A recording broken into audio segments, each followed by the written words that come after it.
Saudara, saya mendapat makluman dari rakan saya di Jitra Kedah di mana jentera kerajaan sekarang ini giat digerakkan untuk memberi penerangan berkaitan dengan kenaikan tarif elektrik dan juga penggunaan penghawa dingin. Saya difahamkan kerajaan hari ini dia mencuba membawa idea penggunaan penghawa dingin bukan sewaktu masa kemuncak ataupun peak hour dengan mengambil example di beberapa negara lain.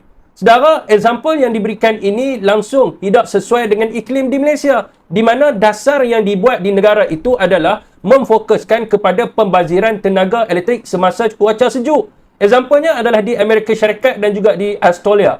Ini adalah negara beriklim sejuk dan dasar ini dibuat untuk mengelakkan pembaziran tenaga semasa cuaca sejuk.